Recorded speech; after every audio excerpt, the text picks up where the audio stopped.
Dans le monde de la finance, en fait dans tous les domaines, certaines choses fonctionnent mieux en théorie que dans la vraie vie.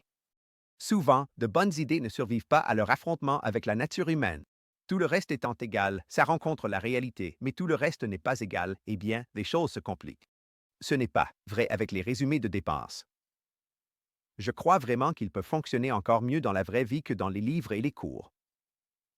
Tellement de gens nous reviennent pour partager leurs histoires de succès avec les résumés de dépenses. Les gens écoutent les vidéos précédentes, suivent leurs dépenses pendant 2 mois, tout ça de manière méticuleuse, et ils récoltent 2 énormes bénéfices. Premièrement, en suivant toutes les dépenses, il devient rapidement clair où se trouvent les fuites, où les dépenses excessives se produisent. Un résumé de dépenses, couvrant une période de 2 à 3 mois, devrait précéder l'élaboration d'un budget. Ça informe ce processus. Ça rend les choses beaucoup plus susceptibles d'être réalistes, donc de s'y tenir. Deuxièmement, le résumé met en lumière où l'argent est dépensé de manière inefficace. Qu'est-ce que je veux dire par là?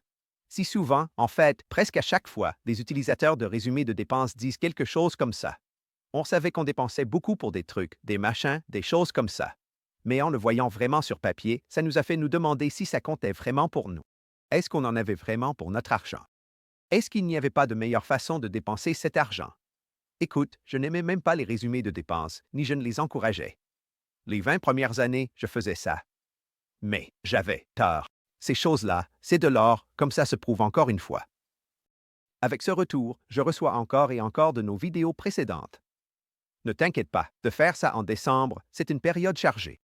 Mais tu veux tourner la page sur tes finances personnelles, avoir un meilleur emploi en 2025, fais un résumé de dépenses en janvier et février.